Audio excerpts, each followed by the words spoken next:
I thank you for coming to this University Hour, where we talk about Transgender Day of Visibility, building resilience in time of backlash.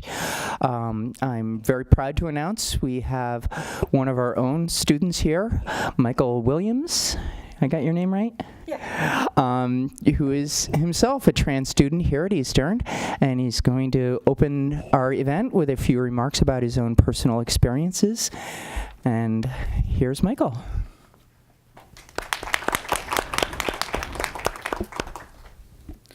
Hi, my name is Michael R. Williams, and I'm here to share a little bit about my story and why this event is important, not only for me, but for the community. So I first came out as gender fluid at age 13, but as I kind of explored myself and really looked into who I was, I came out again as transmasculine non-binary, sorry. And as the years have gone on, I've become more comfortable with who I am and what I want to be, and so I've gotten more comfortable dressing masculine, but also painting my nails and wearing makeup. Being trans is so important because it's an integral part of who I am. However, I have faced my share of discrimination. As a trans individual, I find that discrimination is about choosing who you want to fight for them, who you want to fight for their understanding, and who you need to leave to their ignorance. I've fought with my mother for years about my identity, and I thought all hope was lost. But she took me by surprise, and she came to my True Colors presentation this year.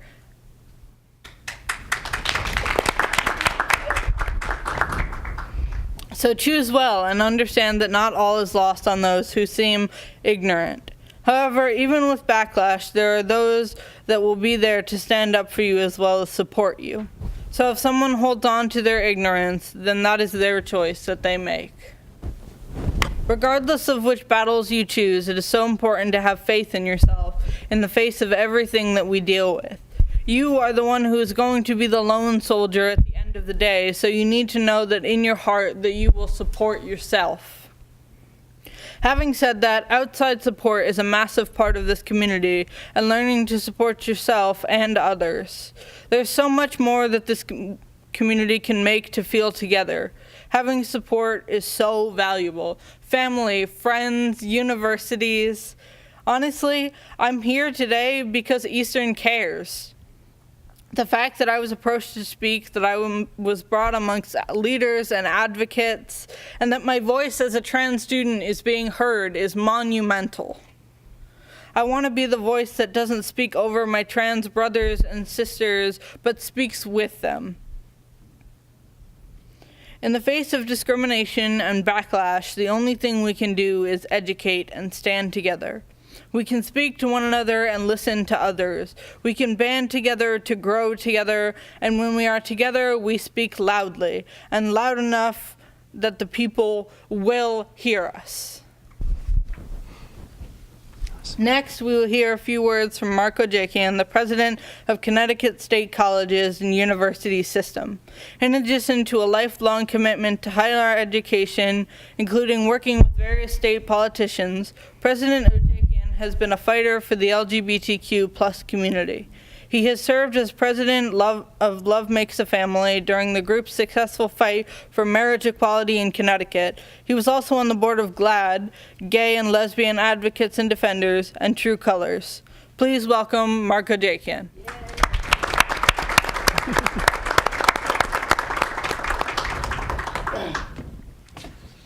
Thank you for that warm introduction. You know, when you listen to all of the things that you've been involved in and it takes you back many years, you just realize that you're getting old. And it's time to pass the baton to a much younger generation to continue the momentum. But I couldn't be happier to be here this afternoon. When I heard that this event was taking place, I told my team to clear everything else that I had to do because I was coming here. And I wanted to really deliver a very simple message. To all of our trans friends and neighbors, whether you're in the community at this university or in the state of Connecticut at large, you need to know that I see you, I stand with you, and I will continue to join you in your fight for equality. As we stand here today and have this conversation, the unfortunate reality is that those in positions of power, especially at the national level, have taken steps to roll back the rights of trans people. Roll back the rights. And it hasn't been that long that these rights were realized that all of a sudden they've started to be rolled back, to allowing states to discriminate on the basis of gender identity, to attempting to bar patriotic Americans from serving their country. The wrong-headed policies coming from the federal government are harmful, unnecessary, and mean-spirited. You know, as I think you heard from Michael, I've been involved in the fight for equality in the community for a very, very long time. And little did I think that at this point in time, we would still be continuing to fight. As each battle was completed and each right was gained, I thought we had somehow crossed the finish line in some respects, but we're far from through. You know, I was part of the governor's administration that passed the Trans Civil Rights Bill in 2011, Governor Malloy, who truly believed that all people should be afforded the same rights, led that effort. I remember working with Rachel Goldberg, a very strong advocate from Stanford, who, if you said no to Rachel, you were in trouble. So she always would come into my office, and I always would have to meet with her. But to pass even what might seem inconsequential legislation around birth certificates, and people fought that. People fought that. We're now going to be embarking on a system-wide effort around preferred name. And the Student Advisory Committee of the Board of Regents is leading that effort. We're lucky to live in a state where we live, because as you know, the current administration rescinded Obama-era protections and guidelines in terms of Title IX and how that affected the trans community.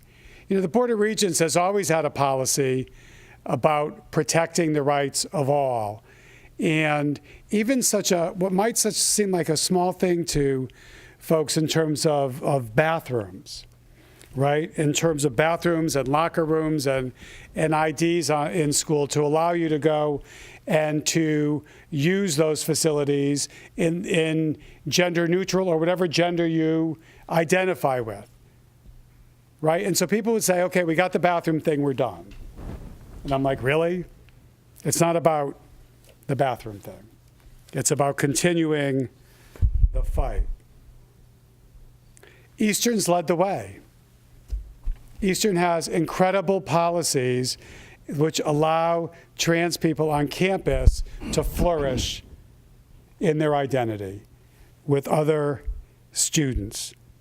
The state of Connecticut has put in protections in law, which is very difficult to overturn. And from a social perspective, at least in Connecticut, the tide is turning more towards acceptance and recognition. But we still have many people living in darkness. We have many people living through dark times. And I am heartened by the fact that the generation of students currently in our colleges and universities are more accepting and inclusive than any other generation in time.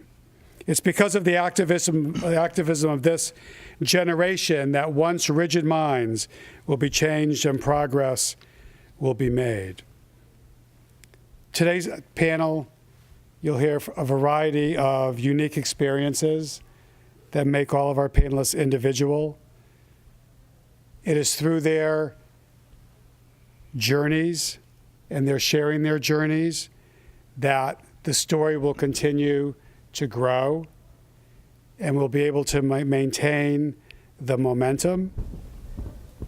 But I just want to reiterate that as long as I'm president of the system, I will continue to stand with my trans friends and the broader LGBTQ communities as we continue the fight.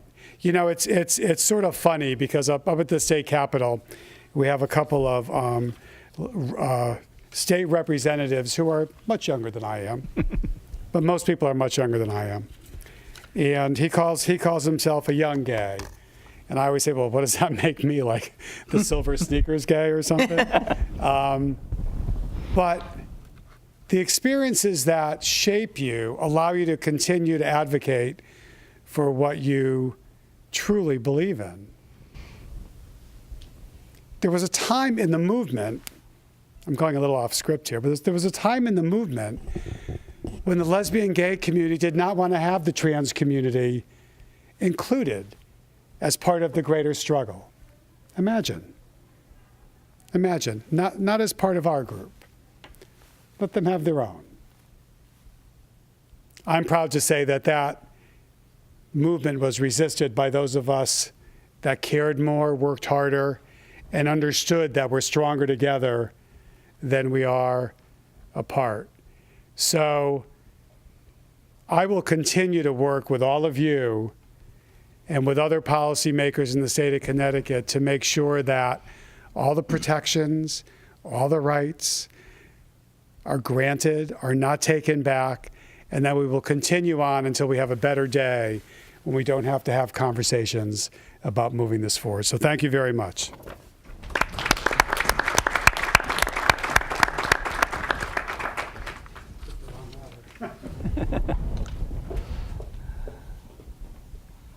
Thank you. Make sure this is set up correctly. Thank you, President Ajakian. Thank you, Michael. My name is Cassandra Martineau. I'm assistant to the Pride Center of the Arthur L. Johnson Unity Wing here at Eastern. Michael, I just want to again thank you for your inspiring words and your well thought out and written speech. Truly an inspiration. And I'd also like to thank President Ajakian, CSCU, and ECSU communities for their continued support of LGBTQ plus students through the Pride Centers and programming events which are relevant. Lastly, a huge thank you to the staff of the Pride Center and Arthur L. Johnson Unity Wing for their support and helping today's event come together. Trans people are still struggling in the world. The average trans woman makes 17 cents for every dollar men earn. In many parts of the country, we can be legally denied housing, employment, and health care. Sometimes those charged with helping, police, medical officials, the courts, etc., are the very people who abuse us. In spite of these difficulties, people of trans experience continue to strive for their rights. In the last 10 to 15 years, the trans community has made great strides in gaining legal rights, increased visibility, and improved social gains. However, there continues to be a series of backlash against our community. Religious liberty is working its way through the courts, which will allow any person or business to legally discriminate against us under the guise of religion. Public figures spread misinformation and hate, comparing us to pedophiles and rapists. For those with additional identities to navigate, such as race, poverty, mental illness, disability, or aging, these challenges can even be more dire. Just 9 days ago, Ashanti Carmen, a trans woman of color, was murdered outside Washington, D.C., simply for being who she was. And I just read yesterday, there was a trans man in Colorado who got beaten up for being quote unquote too gay on his own porch out in public in daylight. What in the face of all this backlash are we to do? How can we develop the resiliency as individuals and as a community to survive and even thrive in the face of such hate? March 31st was Transgender Day of Visibility. Today, we are honoring this holiday by celebrating 3 renowned leaders and advocates for transgender rights across Connecticut. Please welcome our 3 guests who are here just to answer those questions. Diana Lombardi is to my direct right. She is the Executive Director of the Connecticut Trans Advocacy Coalition. With her master's degree in social work from UConn, Diana has been part of several legislative initiatives bettering the lives of LGBTQ+ individuals within the state of Connecticut. The Connecticut Trans Advocacy Coalition is responsible for the Transgender Lives Conference held every year in Farmington, and that will be in just a few weeks, I believe. Further down the line, we have Ace Ricker, who is currently the training director at WHUS over in UConn. He has been speaking and advocating for trans rights since he was 15. He's testified for legislation and spoken in different venues promoting trans rights and awareness, and holds multiple degrees in business studies, women and gender studies, and communication, which I believe you added up to your own special degree program. Yeah, an individualized major.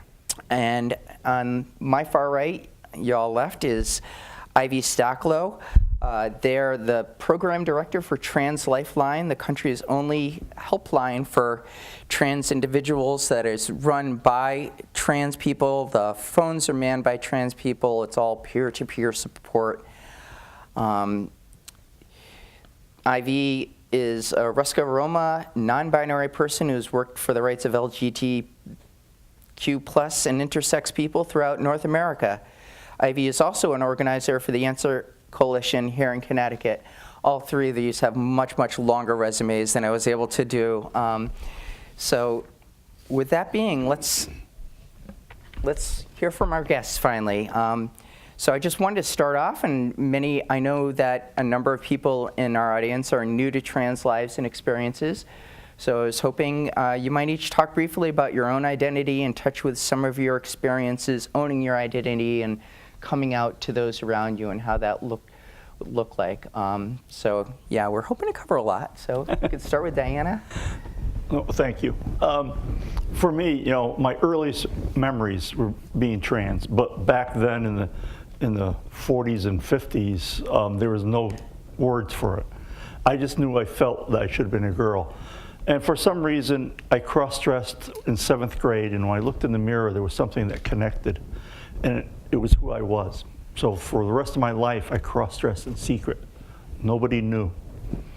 It wasn't until I was 59 and a half, and I thought I was having a heart attack. And so when I called, between the time I called 911 and the ambulance came, I changed back into my male clothes. And at that time, I thought, life is too short. So I looked for support groups, and I went to Connecticut Outreach Society, and for the first time in my life, I met people that felt the same way I did.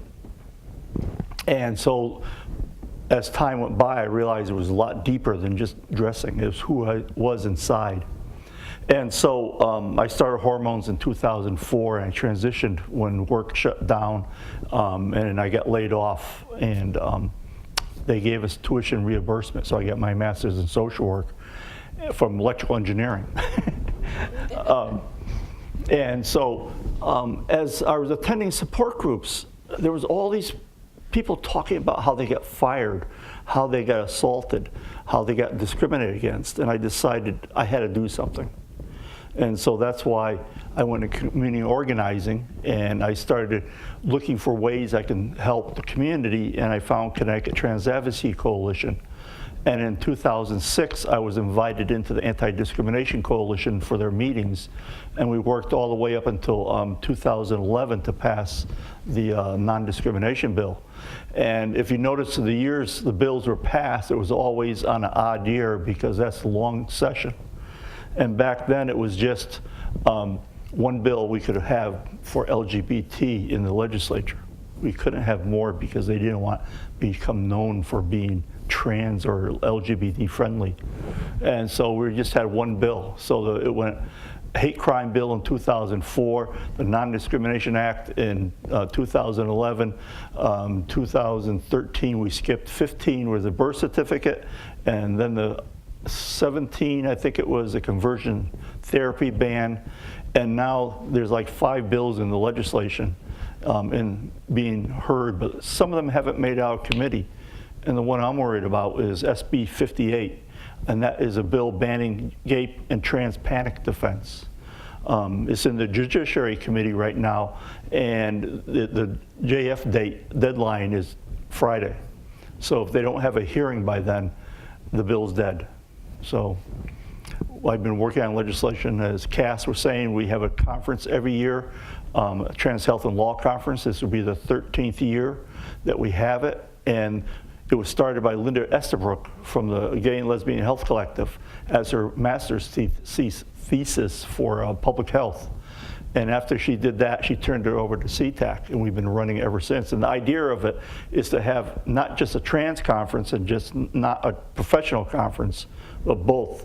So when we're in workshops, we might have a therapist sitting right next to a trans person, and we understand what their concerns are, and there's a synergy between the two. So with that, I'll turn it over to Ace. Ace. So my name is Ace Ricker. I've been a trans advocate and educator. I was fortunate at a younger age, right after I turned 15, to really start to work with different organizations. Planned Parenthood. I met Tony Fiorello, which is an amazing individual within the trans community, and was able to find words that connected to how I identified. I identify as a trans man, so I was born female and identify as male. And for a long period of time, I had to hide who I was because I grew up in a very conservative part of Connecticut, in the Huntington section of Shelton, Connecticut. And at one point, I started hormone treatment in 2010, and my parents, the one piece of mail that they actually opened with my name that I identify with was to start hormone treatment. And unfortunately, at that point, I was disowned the Sunday before Thanksgiving, and a lot of things already by that point emanated to, I'm facing several different things that no one else should ever have to face or feel they have to face alone. And now, several years later, my family is 110% with me and stand with me and introduce me at my father's job by Ace and as his son. And for a year, right after being disowned, I didn't talk to my parents, and I thought a lot was lost. And who could I go to and what could I do? And I found that not only did I have family and friends around me that were fully supporting me, but as well as I could be a voice for other individuals that feel as lost as I did at that time. And that's why I continue to do advocacy work. Like Cass said beforehand, I just finished a degree in this past winter at UConn. It was an individualized degree that I formatted in communication, women and gender studies, business and business law, psych, and humanities. It was a torture session, but it looks at gender and how policies and procedures within the workforce affect individuals and how they can change and reconstruct those policies to bring about inclusivity and diversity within their workforce. And I'll pass it to Ivy. Hey, all right, cool, people can hear me. Hi, I'm Ivy. Like Cass said, I direct the hotline program at Trans Lifeline, and I have for like the past 2 years, but I've been with Trans Lifeline since 2014 when it launched. I'm 27 years old. I've lived between Russia and the United States for most of my life, mostly Connecticut in the United States. Most recently, over the past 7 years, I've settled more in Connecticut, and I only go back home periodically. And the reason that I'm spending more time here is because I started doing more work in my community. As Cass said, I'm a non-binary trans person. I'm also intersex. I don't really have much of a fun coming out story. It was more like my family being like, all right, cool, like we already know you're weird. Please, like don't make this even more awkward. So I tried to make it more awkward as a teenager, and then it got real weird. So I ended up coming out when I was 19. My transition has been all kinds of interesting from a medical perspective, but I think that like something that I learned really, really early on when I decided to be more vocal about my experience both as an intersex person and as a trans non-binary person is who stands by you makes all the difference, right? I don't think that I would have been able to advocate for myself as well as I do, or for my community as well as I do, if I hadn't, back when I was 19, met an amazing group of people that do a lot of activism in Connecticut and all over the United States who backed me 100%. And through my political involvement with that work, I was able to gain a whole giant spectrum of supporters. So I think that like, that was something that really propelled me into wanting to do more direct service peer support work. So I started volunteering with Trans Lifeline as a volunteer operator in 2014, back when it was just a hotline. I was asked to serve as the program director for the hotline a couple years ago, and we've since grown to have a whole other cool department where we pay for people's ID changes. So I do kind of work on two fronts. I do both direct service through our hotline and those programs, and I also do more advocacy type community organizing work with the Answer Coalition, which is Act Now to Stop War and End Racism. And I think that kind of the marriage between those two things is what makes for like real proper building of resiliency in our community. All right. Diana already started talking about next subject I was hoping we could go over. Our community's gotten a lot of attention in the last 5 to 10 years. Some of it good, some of it not so good. So, you know, I just, from longer and more immediate, like historical perspective, what does the trans landscape look like? What has it looked like in the last 5 to 10 years from each of your individual perspectives, and where do you think it's going now? Yeah, I always get a kick out of, I'm a longtime activist. You know, I started when I retired. You know, I was already in my mid-60s. And so when we first started to try to pass the non-discrimination bill, if you look at the votes in the Senate, it was unanimous. It was something like 33 to nothing.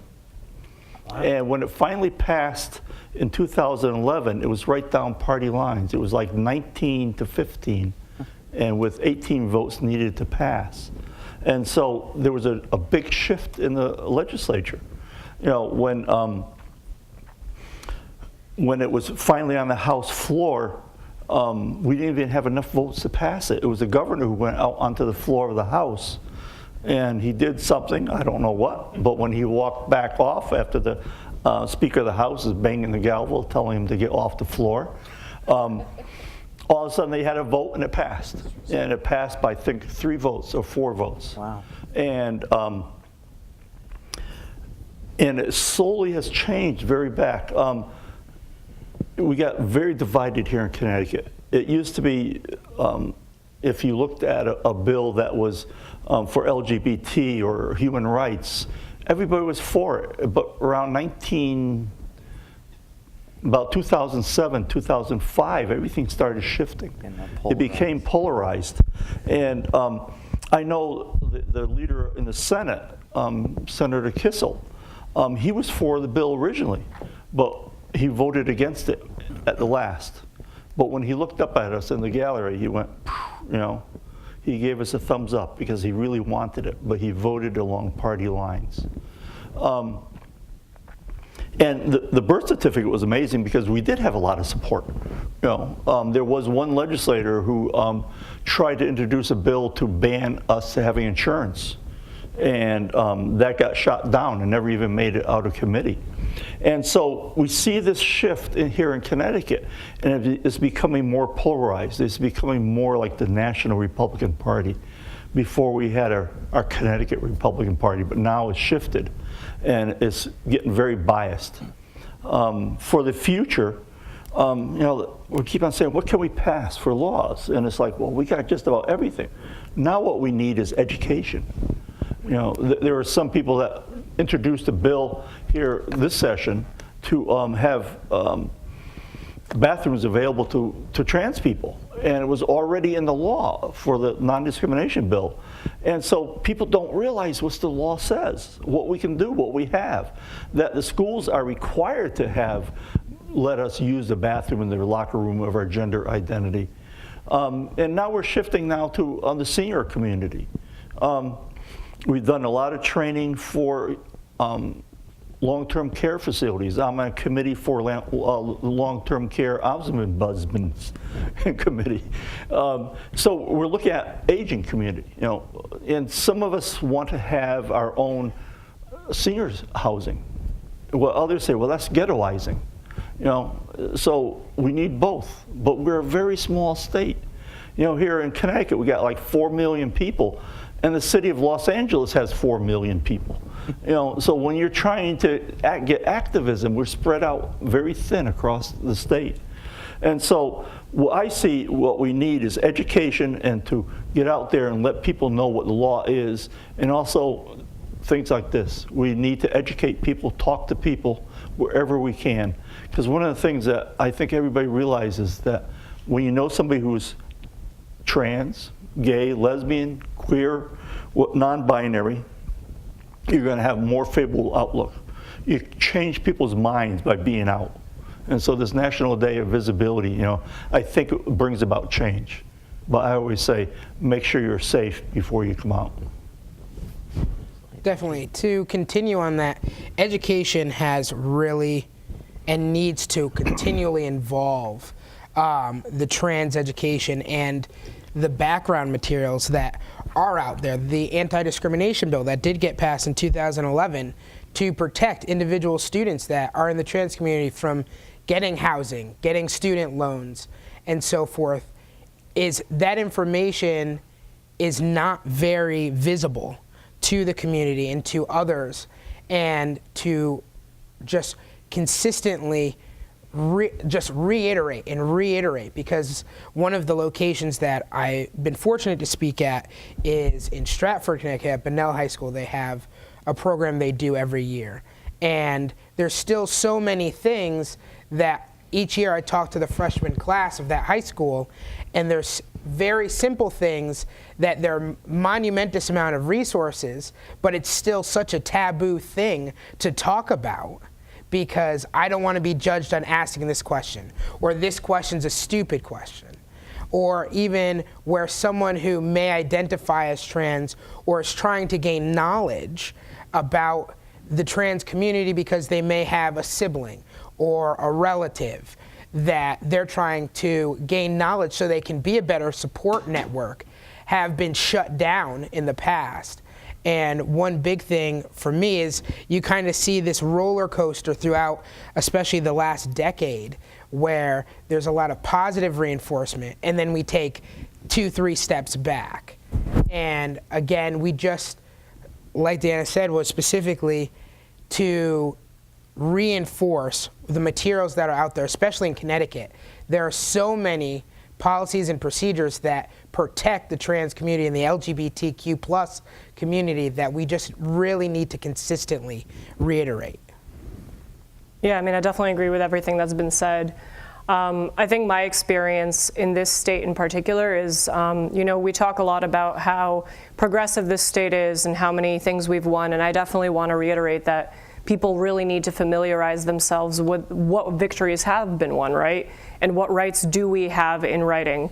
But something that's culturally interesting in a state like ours is, for instance, so I have a psychology degree, and you'll look, for example, on a site like Psychology Today, right? And you'll see, for example, therapists, and you'll see which populations they say that they serve. And suddenly everybody says that they are skilled professionals in talking to trans people because that's the cool thing to do in our state. And then you go into that therapist's office and you find out that they hate you. So I think there's this really interesting cultural phenomenon in this state and in states like ours, where both professionals and communities and educational institutions and bureaucratic situations think, oh, we're good. We don't need to do any more work. We don't need to establish anything else. We know that we have these laws on the books in these states. We don't need to keep working further. We don't need to examine the existing biases and transphobia that exists in whatever space we're in. And that's something that we encounter a lot, and I think that can be a difficult thing to grapple with. But something that tends to help with that is continuing to build a movement for trans liberation, continuing to build those communications within our community so that, maybe I could turn to somebody and say like, hey, like, did you have trouble, getting the right name on your documents at this school too? And you'll actually have people to talk to. And it's just very important that those conversations don't wither away just because we're in a progressive space or a progressive state. There's always things that need to be fixed. I remember talking to my own counselor, and my understanding is the legal standard for anyone counseling, psychologists, whatever, in the state of Connecticut to work with trans people is they just have to say they're willing to. Mm-hmm. So there's no training involved, there's no knowledge, and yeah, that's a big challenge because you need somebody who knows about your issues. I wanted to move along though, and just to mix it up, maybe start with Ivy this time. Talk about what kind of resiliency factors that we can do to help, ourselves, both as individuals to be stronger individuals in the face of all the hate, but also how can we help build that community a little bit better, and what can we do to make ourselves better, stronger communities within it? I mean, that's a good question. I think a lot of that ends up being very subjective, right? Some of us, depending on where you are or what your experience is, just something as simple as coming out to a few people can make a big difference. For those of us who already have connections within our community, we need to be using those connections, not just for, interpersonal emotional support, which is very important. Like, check in on your trans friends, please. Like, those of us who do a lot of advocacy and a lot of struggle are often struggling a lot ourselves. But also to see, once again, what can we build for that's better? How can we use this existing unity, this existing community to advocate for something that's better? We don't need to settle for, a situation or a system that doesn't actually serve us. So we always need to be looking for other things that we need to be advancing. So right now, we were talking about bills.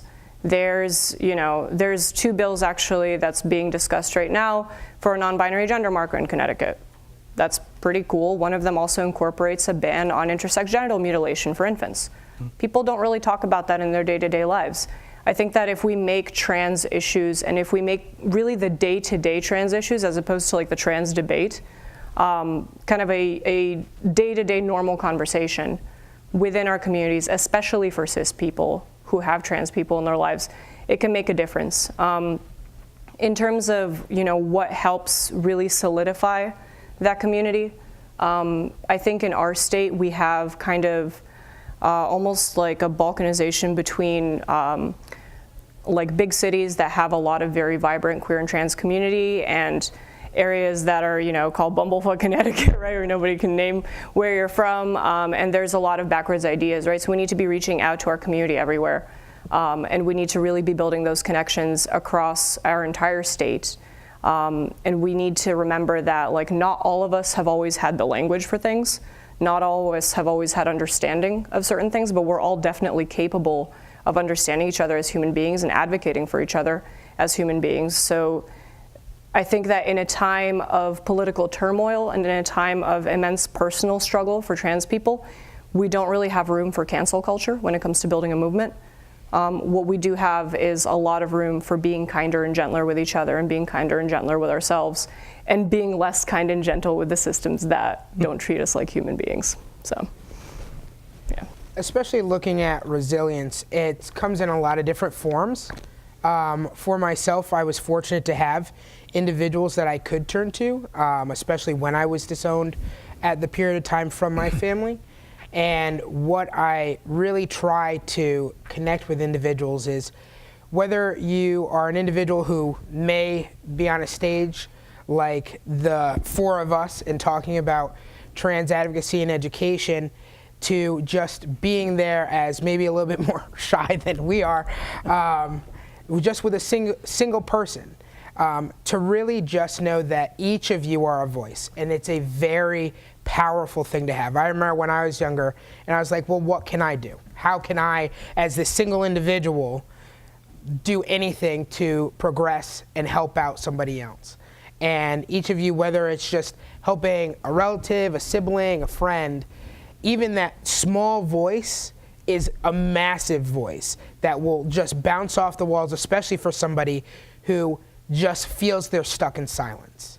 And if you are uncomfortable continuing a conversation, that's okay to do, but one thing I really request is that if you don't feel comfortable continuing a conversation, whether it be based on the LGBT community or something else, to bring about a conversation like, here's a resource that I've used in the past that helped me gain knowledge, so that the conversation doesn't end where this person comes to you as most likely a friend and are already vulnerable, and you just say, nope, I don't want to talk about this.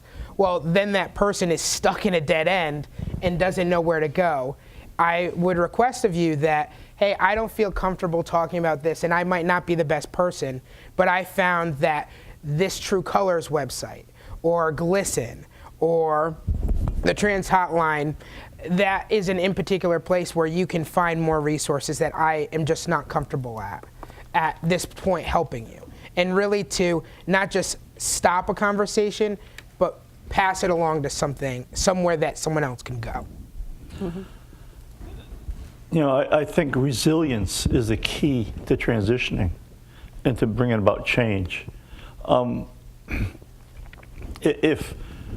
When I was going to school social work, one of the things we found that by having a network there to help you, to be there to listen, and being able to bounce back from negative outcomes, you have a better chance of transitioning without having any bad side effects.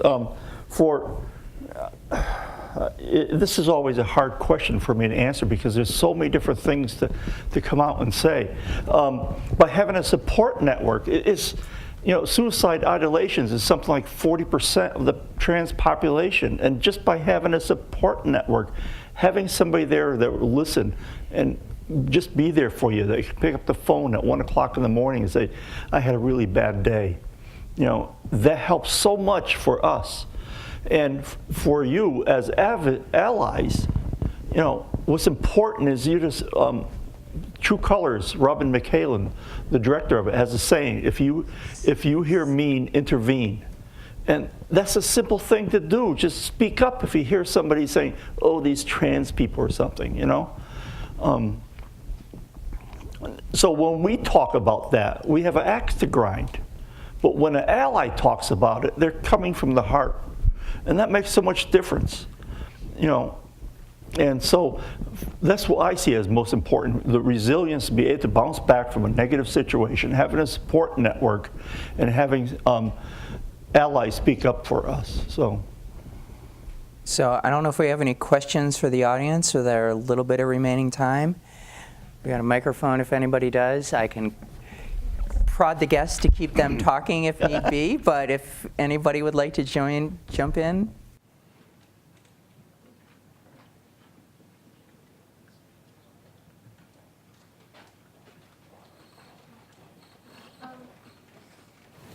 It's okay, I'll just do that.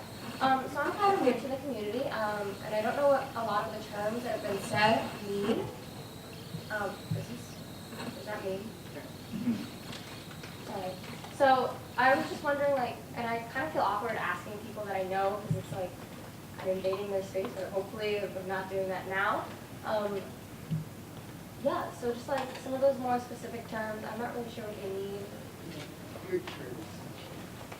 So I'm thinking maybe not everyone here understands what a non-binary identity is. Is that part of it? So first of all, I just want to point out we have the Pride Center. We've got an incredibly knowledgeable staff. We've got lots of information. Feel free to come down there with questions anytime. But Ivy, I don't know if, do you feel comfortable clarifying that? Or? Yeah, sure. So, I mean, non-binary is kind of also an umbrella term similar to trans. For me personally, my gender is a third gender. It's not male or female. That's the same thing for a lot of non-binary people. Some non-binary people identify as partly male or partly female. Some people are gender fluid. Yeah, so generally speaking, if you were to summarize it very simply, you do not identify exclusively as male or female, or you may identify as a completely different gender or agender. Yep. Was there other terms that you wanted to know about that we used?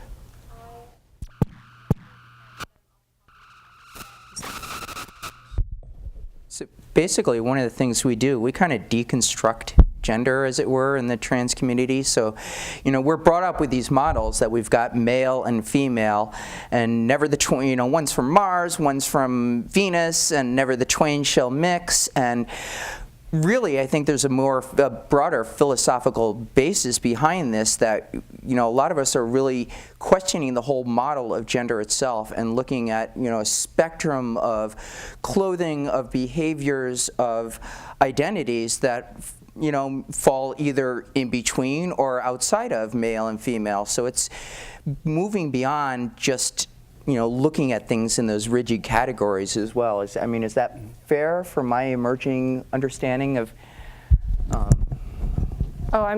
I think that's like a general summary of how people are beginning to understand gender differently. I think it's also just important to know that like the gender binary isn't something that's inherent to all cultures. It's something that's if you look at the spectrum of human history, it's a relatively new development with like Western European colonialism. So that's another thing to look at is like how has gender evolved through history and how does it exist in different cultures? And I think if you look at definitions, if you have 100 trans people in the room, you're gonna have 100 different definitions.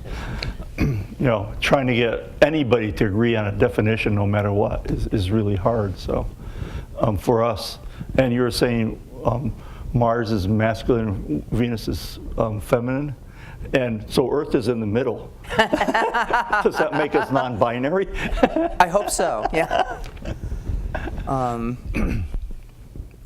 So I'm wondering too, everyone here carries other identities and you're not just trans. And how do you feel like those other identities intersect with your trans identity? How does that affect the way you're able to walk in the world, the way you perceive it, or some of your challenges, or the way you are able to navigate through the world? Who's that aimed at? Everybody? Anybody, yeah. Okay. So. Yeah. Okay, I can start.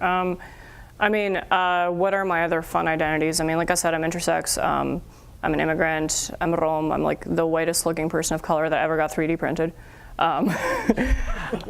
What else? I think that like something that I've been experiencing a lot lately with the political climate is because there's a lot of like really weird language in the media around like Russian people's experiences and like what, like a lot of Russophobic content. I get a lot of stuff like, oh, it must be so hard being trans and Russian. And I'm like, no, I'm fine. Like, I go home all the time. Like, I don't get mistreated. Like, there's backwardness in all different communities. And I think that comes from a perspective of, like, American exceptionalism, people thinking that, like, they're super well off here and everybody else must suck, right? As a Rom person, I don't get treated as a person of color here in the United States. My family does when I'm back home in Europe. But there's a lot of interesting intersections with that, where especially very integrated people in my community who like didn't really have an opportunity to, coexist with a lot of different people due to discrimination and ghettoization. A lot of people feel like, oh, well, being trans is like a white Western thing. And that's obviously not the case. There's plenty of other trans Rom people, but that hasn't been my experience in my family because my family grew up in the USSR where we were not integrated or ghettoized. We were unintegrated or ghettoized. We were able to like exist in the community, get an education. My grandfather was, a commander in the Soviet Air Force. Like there was no discrimination like that. So I think my experience has been different, but when I interact with other members of my community from other countries, there's a lot of like backlash, right? There's a lot of backwardness. And having to both advocate for my community in the United States and explain like, we're not backwards, but also sometimes facing discrimination within my own community can be kind of a double-edged sword. But I think that's something that, you know, happens to a lot of immigrants, especially immigrants of color. For myself identifying as a trans man, so for myself I identify as male, and I was born female, and being very masculine, at least expressing, a lot of times I've walked into certain organizations or certain debates, especially working with like Planned Parenthood. Like one video that if you put my name in is me in bright pink on Washington to make sure that Planned Parenthood wasn't defunded. And I had a lot of criticism by a lot of male counterparts saying, dude, this doesn't affect you. And I'm like, yes, it does. It affects everybody. And a lot of times I find that being masculine, there's a lot of things that I do that have been very feminized that I still do. So I write poetry, I sing, I do sculpting, I do lots of things that have been quote unquote more based for the female community, or when I'm defending a female counterpart, instead of, especially at my job, I'll hear like, oh, we need 2 guys to pick up that tray and all this stuff. We need 2 strong people. I will say, there are many strong individuals. They don't have to be just men. And then I'll get real criticism like, bro, like this bro code thing I've had to fight against. And that's one thing that for my many identities has been the hardest, because I've gotten it from male counterparts where I used to live with a friend of mine who wouldn't call a Christmas tree skirt a skirt because it was too feminine, and that was a whole debacle, to certain words that were too female. So like PJs, I couldn't say PJs, I had to say PJ, all these weird things that I didn't think of anything of, that some people are criticized about. I remember specifically, I was taking a gender studies class, and an individual in that class said they only order coffee from Dunkin' Donuts on their app because they asked for extra caramel. And this was a cis male, so someone who was born male and identifies as male. And they said, I don't feel comfortable going into a Dunkin' Donuts and saying, can I have extra caramel, because that's too feminine. And for society projects certain ways how someone acts to be too much one way, or you're too feminine or too masculine. It's really upsetting, because I didn't, like, I'll go and I'm like, I need extra caramel, just load it. Like, Caramel has a gender. This is new to me. And for me, I don't see certain things that could be feminized or masculine based. And a lot of times I really try to reiterate that you're going to get some sort of criticism from one community or another community. And I really try to reiterate, do you. Because when I was younger, I wasn't doing me. By 3rd grade, I stopped going to recess. The best time you're supposed to have, because I was criticized for playing with the guys, playing basketball, getting my knees dirty, and it wasn't fun. I was treated horribly. I was already had curly hair, glasses, I was already stocky. I was a prime target. And so by 3rd grade, I became the art teacher's assistant and like recollected everything, and it sucked for a long period of time. And I finally found a point where I was like, this is who I am. I knit and crochet to chopping wood. I just was doing a charity axe throwing event. Do you? And that's a real big thing, that however you identify, however you want to be seen, you do it on your terms. For me, the intersectionality is age.